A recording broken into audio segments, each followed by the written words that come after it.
DeSoto and the DeSoto Plymouth dealers from coast to coast present Groucho Marx in You Bet Your Life. And now, here he is, the one, the only... You'll never take him alive. Oh, that's me. DeSoto, Plymouth, both products of the Chrysler Corporation. Friends, go in to see your DeSoto Plymouth dealer tomorrow. And when you do, tell him Groucho sent you. Now, here he is, the one, the only...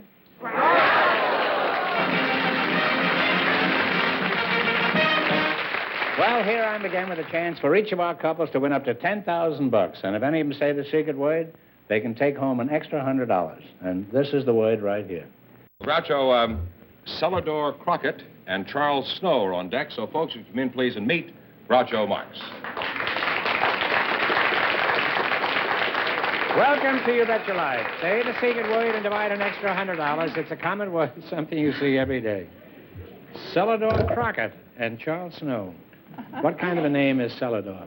A cellador is a door to a cellar. Oh, you were named after a cellador. Why were you named after the door in the cellar? Well, my mama already had 9 babies, and so she told my sister Margaret that she could name me, and she was going to college. Mean your mother was sick of the whole thing, huh? Yes. And my sister Margaret was going to college, and this college professor told her that 2 of the most beautiful sounding words in the English language were the words cellar and door. So she named me Celador.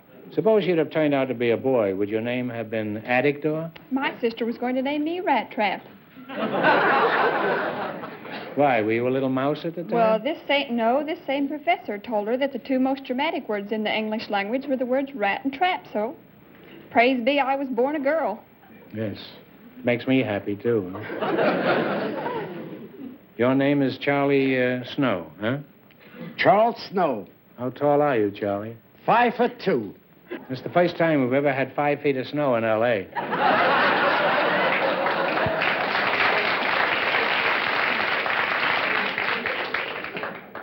Are you pretty sick of that joke, Charlie? I've heard something like that before. We've had a lot of fun. I wouldn't be a bit surprised. Have you? That's what sort of work do you do? I'm a watchmaker. Oh, I thought you were doing stick-ups. Why are you wearing 2 watches? Don't you trust either one of them? Well, Groucho, you're a comedian. You tell No, wait jokes. a minute. That's debatable. I'm a watchmaker. Now, where did you get the notion watches. that I'm a comedian? If your watches are as run down as my jokes, they're beyond repair.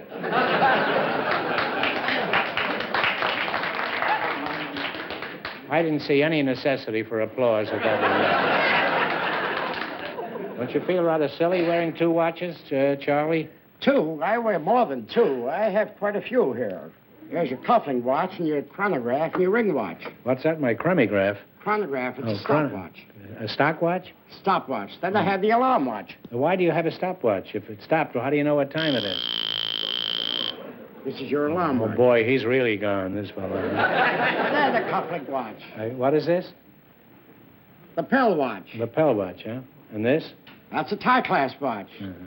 This here is a pencil watch. And a ruler on the back. That's good. In case you're dying by inches, you have your own ruler. Then we have a buttonhole watch. That's a belly button watch, huh? Well, you could call it that.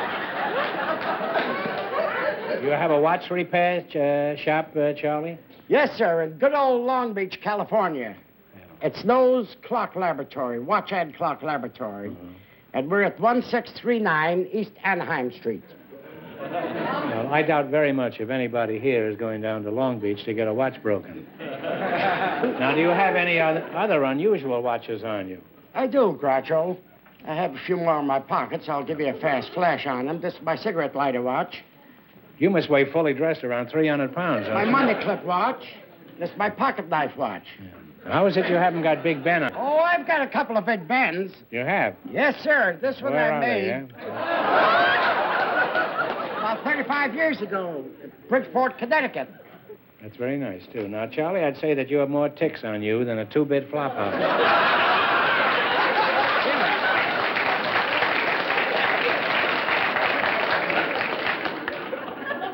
Celador, before I snap my mainspring, I think I better get back to you. Now, you know your name sounds sort of familiar. Celador. Haven't I heard of that name before? Celador. You might have, Groucho. I was on the $64,000 question program. Really? Is that so? Yes. And did you win any money? No, I missed the $32,000 question, but I got a car. What sort of work do you do, Celador? I'm a modern poet. A modern poet? Modern poet. You mean like Parker, Dorothy Parker? Well, I like to think of Beyond myself. that, I mean... I like to think of myself Ezra sort of as a Pound? modern Elizabeth Browning. Well, that's not so modern. Well, I mean, Well, can you make a living as writing poetry? Could you give us a sample? I'm trying to. I'm a struggling poet, and I usually start out my things like this. Somewhere along the way, I picked up the idea of wanting to be a modern poet. Now, is there any place in this world for a girl poet? I think so, on the freeway. Lots of people say not, but Zappo did it. Emily did it. Zappo did it? Yes, You mean my Zappo did brother? it. Emily did it. Christina did it. Elizabeth did it. Edna did it. Yes, and my Uncle Julius did it, and they hung him for it. Well, that was a beautiful poem, Celador. Sort of gets you right here.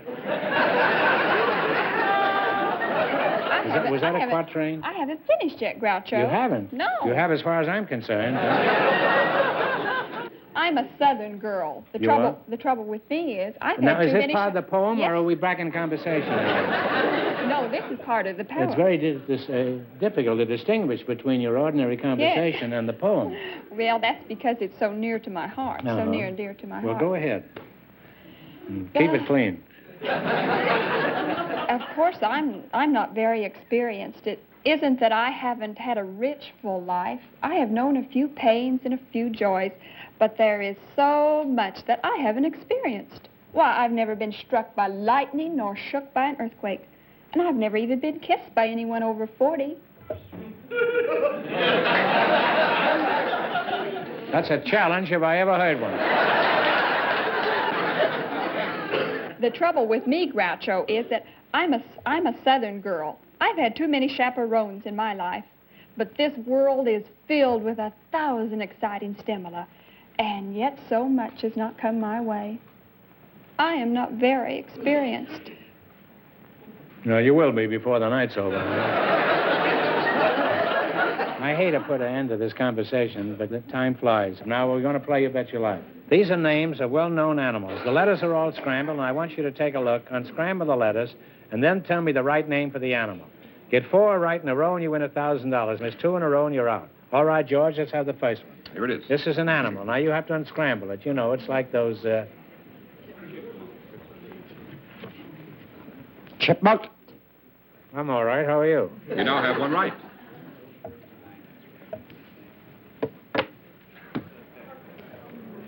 Porcupine. Now, don't fool around with this fella. He has a very Porcupine. That's right. You now have 2 right. Show it him, George. This one has got a hard back and makes a novel lady's handbag. I can think of him at home, but I can't think of him here. Well, it's an armadillo. Oh. You now have 1 wrong. Now, this one has a long, thin tail. He likes to play a certain game. And the name here is Samosop. Now, what is the actual name of the animal?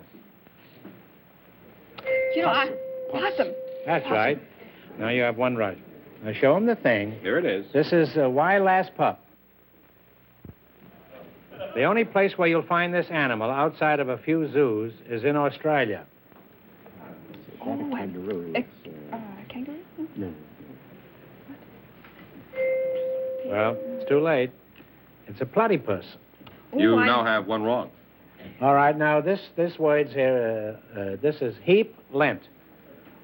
And this one likes peanuts. Now, what is the name of the animal?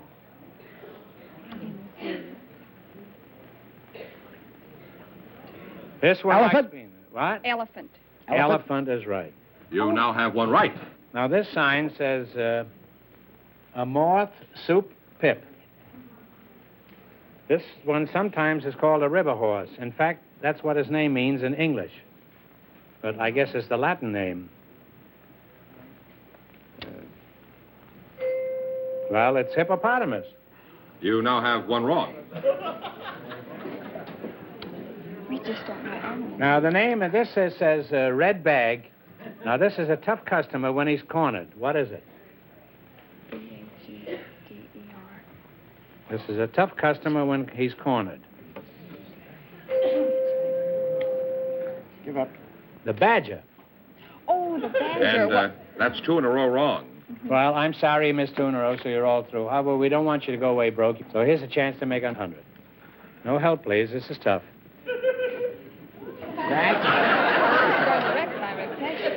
What public office was held by Mayor Jimmy Walker? He was The mayor of good old New York. That's right. He was the governor of Pennsylvania. That's right. Yeah, sorry you didn't win more, but thanks, Celador, for being on the show. It was a lovely poet. Thank you, Groucho. Good night, Shorty.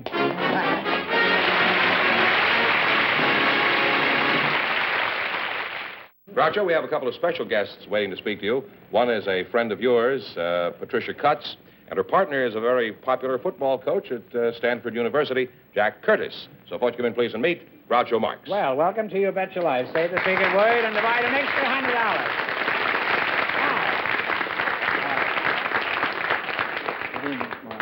You divide an extra $100 if you say the secret word. It's a common word, something you see every day, I presume.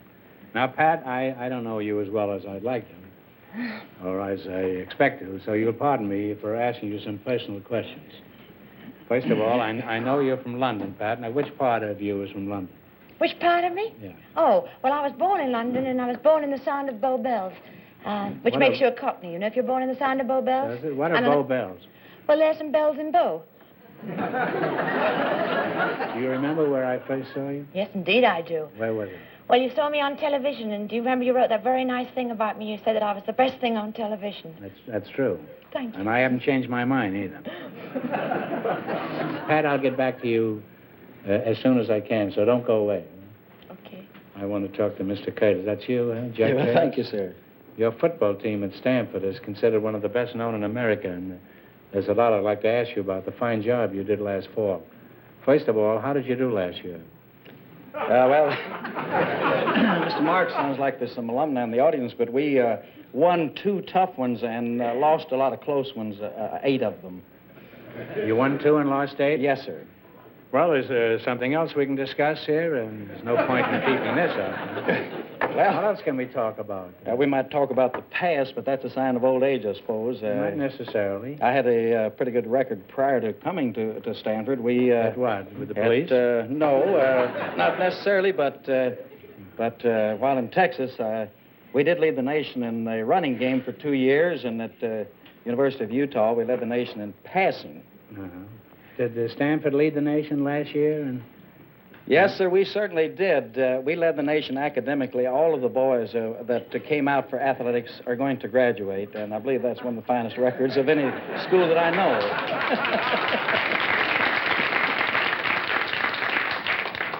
Pat, you've been in Hollywood for some time now, and you're a very pretty girl. I've seen you in a lot of movies, you know, and TV shows and plays, and you're a good actress, too. But I want to ask you a question. Do you have any problem with the local wolves out here? No, I think anybody who's over 21, any woman over 21 can handle any wolf. Suppose the wolf is also 21 or over. You don't care for wolves, is that right, Pat? No, I think it's rather boorish for anybody to make a pass at a girl and she... Don't mention pass in front of him, man. He hasn't seen one all season. Well, you're a real nice guy, and we've kidded you, but you are a great coach, and I admire you. You can't win all your games. Somebody has to lose, but tell me something. Why does it always have to be Stanford? That's a hard one to answer. Well, they've had some great teams up there. Well, yes, that was years ago, but... well, you're both real charmers, and I think you're crazy if you don't get married. You selected famous lovers of fact and fiction. I'm going to ask you some questions. If you miss 2 in a row, you're out. If you get 4 in a row right, you win $1,000. Whom did John Alden love? John Alden. Alden. Told you not to be born in England. Wish I'd been done sport. Do you know? Great. Take a guess if you don't know. Well, that's fine. It was Priscilla. Oh. Well, that's part what? of American history, and you probably... He was one of the wasn't early familiar with settlers. that, yeah. Was he? Yeah, one of the early settlers, yes. Oh, you have one wrong now. So what happens now? Well, don't get the next one wrong, Oh. or the game is over for you. In the song, Frankie and who were lovers? Frankie and Johnny. Frankie and Johnny is right. Well, now you have one right. As far as we know, who was Mark Antony's big moment? Cleopatra. Cleopatra. You now have two right. Now, who was Tom Sawyer's sweetheart? Betsy, what's her name? Betsy. What was it? Tom Sawyer? Yeah. You don't know Betsy yet. something. Betsy something, wasn't it? Eh? I'd love to help you, Pat. You're so pretty. Well, it was Becky Thatcher. Tom Sawyer's lover was Becky Thatcher? Yeah. Oh. You have one wrong. You want to know where Tom Sawyer coaches, I guess. Yeah. All right. Whom did the biblical King David love? Salome? Was it Salome? I believe it was. Did you know your Bible? Why, sure. Should we try Salome? Yeah. Salome? No. No, that wasn't Sheba. Can we count that? Well, don't look at me. As soon as I said that. Don't look at me. Who do I look at? You want to give it on? Bathsheba. Bathsheba. You now have one right. Oh, In Wagner's opera, whom does Tristan love? Isolde. Isolde. You now have two right. In the Gershwin musical, whom does Porgy love? Bess. Bess. You now have three right. You're right up your alley now. If you get the next one right, you'll have $1,000. Who is Popeye's lady love?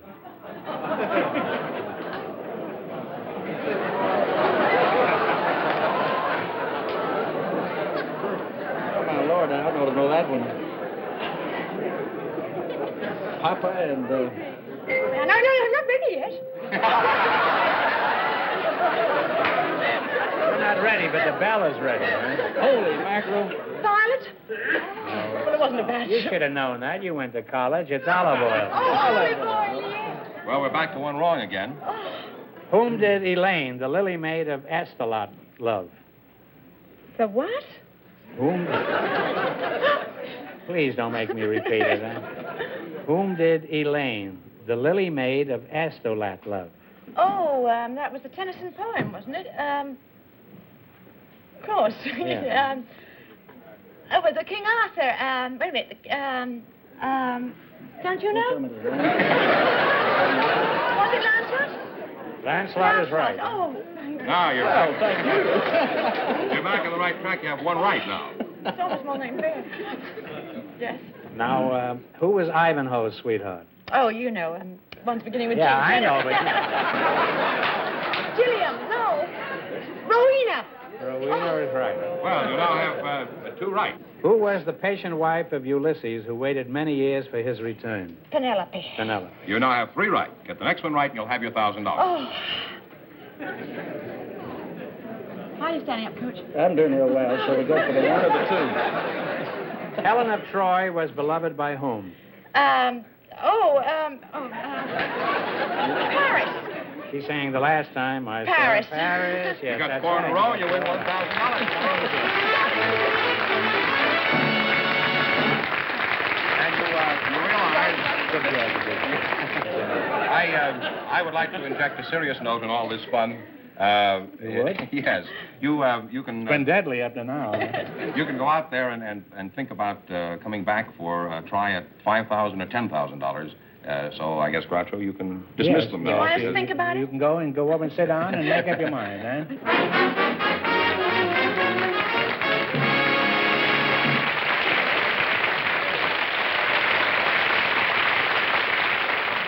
That means that our second couple can try for the double chance at $5,000 or $10,000 tonight. Here's Patricia Cutts and Jack Curtice to give you their decision on going for the big money or not.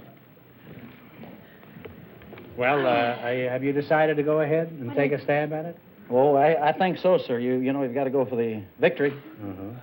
How long since you've heard that word? Hard even to spell it. Now, you pick a number for $10,000. You going to pick the number or I'll pick the number? You no, pick the number you're last. each going to pick a number. Oh. You pick one for and then I shall. $10,000, and we put the number up here. Come on now. 7. 7, all right. Now you pick a number for $5,000. I'll make it 8, sir. All right, 7 and 8. Now, Why, sir? Yes, ma'am. Pat, give it the wheel a turn.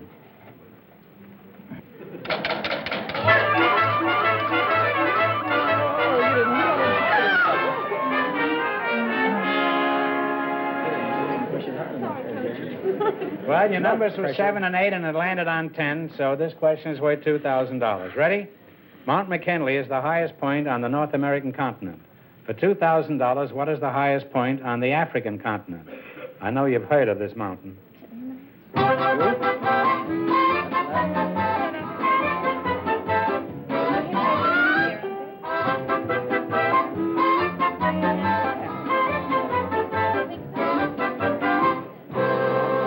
Mount Fiji. That's Japan. All right, what's the answer? Himalaya. Wait a minute. What? Don't you want to hear the answer? Have you no curiosity no, at all? None at all, no. Well, according to our source, the Encyclopedia Britannica, it's Mount Kilimanjaro, and you should have known that. Yeah, I should have. From the Hemingway book and no place else. I'm sorry you missed it, but you wind up with $500. That isn't too bad. No, it doesn't make you a martyr. Congratulations, and thanks for being very with much. us.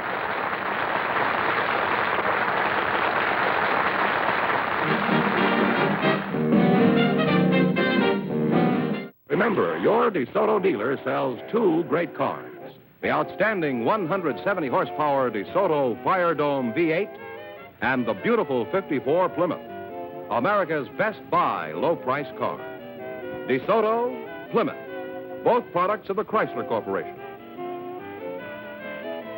Friends, go in to see your DeSoto Plymouth dealer tomorrow.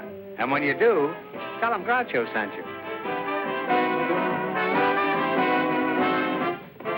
Be sure to tune in next week, same time, same station, for Groucho Marx in You Bet Your Life. Brought to you by your DeSoto Plymouth dealer. And don't forget to listen to You Bet Your Life every Wednesday night on radio.